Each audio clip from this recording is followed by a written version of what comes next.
When trying to analyze the report, we need to understand a few basic steps. There are different parameters through the report, each of them separate from the rest. So look at each part of the report as a separate entity, and at the end of the report you could integrate it together to make more sense. The first parameter that is visible on the report is the left-right brain functioning, which talks about 50-50 percentage. So whether if you are more than 50 on either of those left or right brain, then you can understand the dominance of left or right brain, whether you're logical or holistic. Second part of the report is about the 5 lobes. So you need to know how input comes into the brain by ways of auditory input, visual input or kinesthetic input, how that information comes to the frontal lobe, which involves logical thinking, and based on that how decisions are made from the prefrontal lobe. So an average of 20% for each of those scores is very essential. So if you find that whatever is above 20 indicates a dominance of that factor, below 20 indicates a weakness in that factor. So if you analyze how input comes in, which input is more dominant, how the brain processes information, and how decisions are made. So 20% is the cutoff mark for evaluating whether you have a dominant or a less dominant score. The third parameter is about the left-right functioning, where we're talking about the left brain, right brain, and how it influences the opposite hand. So the left hand indicates the right brain and the right hand indicates the left brain. So you have 10 fingers, and if you look at each finger, it has a psychology of its own. And each of those fingers, if you see the next column, is all about the ridge count or the percentage based on the ridge count.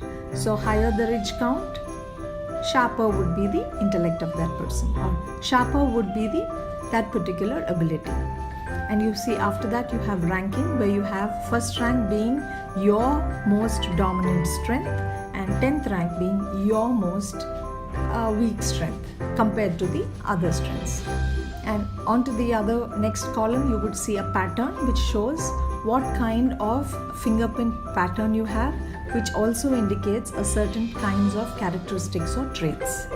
So when you look at this third page, third part of the report, you need to understand the left hand, the right hand, the ridge count, the ranking, and the kind of design or pattern of the fingerprint in order to make a holistic evaluation. But you can look at this, the ranks of each finger, to understand the dominance of each finger and how they are all integrated together. The fourth part of the report talks about the quotients, how emotional you are, how much of intellect that you use, whether you are ready for adversity, when in case of any situations, whether you are able to face crisis, and CQ, your creative ability. Here again the cutoff is 20, so anything above 20 would be a dominance on that.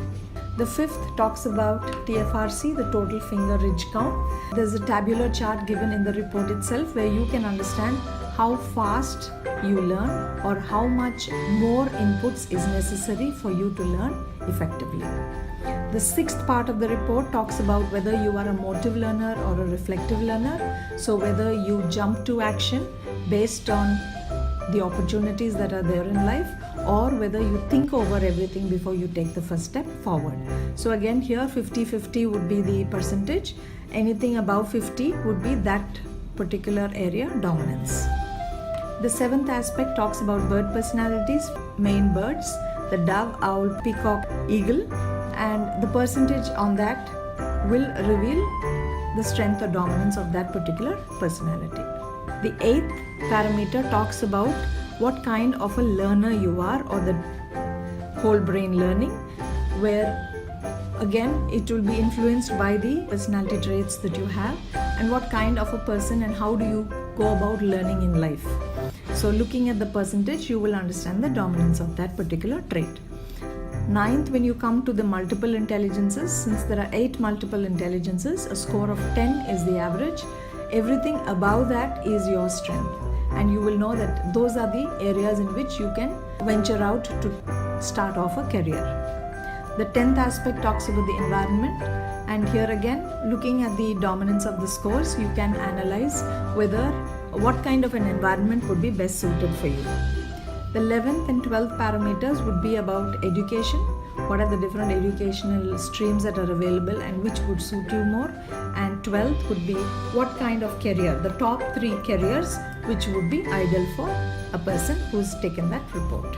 So first go through the report in its totality, read through every aspect of it, understand whether you have that parameter or not, and whether it makes sense that you have it or you don't have it. And then you need to overall integrate all the aspects in order to understand it holistically.